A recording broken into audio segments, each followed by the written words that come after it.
Ces conseils éternels, ces desseins éternels de Dieu représentent la ligne droite de Dieu à travers les âges. Et comme nous étions en train de considérer, ils n'ont rien à faire avec la rédemption. C'est une autre ligne, une ligne de secours. Nous disions que cette plénitude des temps, des âges ou des saisons représente la méthode éternelle de Dieu de dévoiler sa plénitude et d'amener des hommes dans cette plénitude. Ils sont des étapes de croissance, de progrès, de développement au sujet de son Fils. Et comme nous l'avons dit dans les précédents audios, tout ceci était prévu pour être une ligne droite au cours des âges. Ces autres âges que nous lisons, les âges de ce monde, selon les conditions actuelles, sont une toute autre ligne et présentent une autre expression de dessin.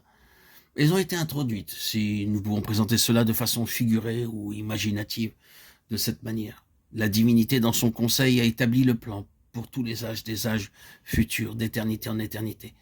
Et dans ce plan, tout était clair et sans détour.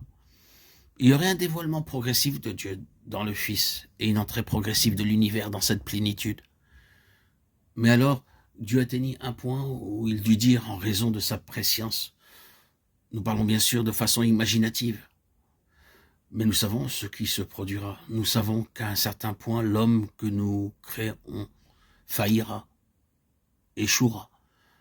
Cela mènera à une longue période de désordre, d'interruption, de chaos. Et nous devons pourvoir à cela. Là, précisément, le plan entier de la rédemption fut introduit et l'agneau fut immolé dès avant la fondation du monde. C'est une autre ligne de dessin.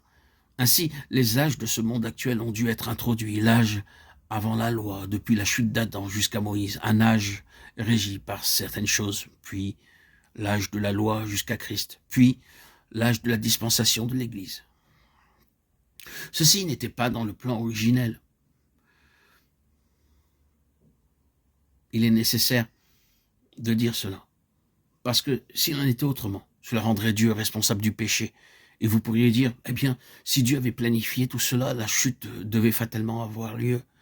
Dieu devait provoquer la chute. Mais ce n'est pas vrai.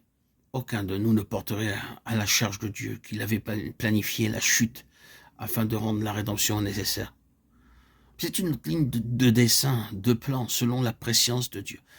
La ligne première du dessin n'était pas cela. Et comme nous l'avons dit, vous commencez à un niveau et puis vous atteignez un point où, en raison de l'échec et du péché, il y a une inclination dans la ligne, une inclinaison. Et dans cette inclinaison, dans ce trou, toute l'histoire de la rédemption est considérée. Christ comble ce trou, ce fossé, et fait du premier dessein et de sa réalisation un tout, depuis l'éternité passée jusqu'à l'éternité à venir. En venant dans une chair semblable au péché, mais sans péché, le Rédempteur se tient dans la brèche et maintenant le dessein des âges tout droit en lui-même. Les dispensations actuelles sont, dirons-nous, subsidiaires dans leur nature et ont été introduites en raison d'une urgence. Dieu n'avait jamais eu l'intention que cela soit ainsi. Soyons tout à fait clairs sur ce point.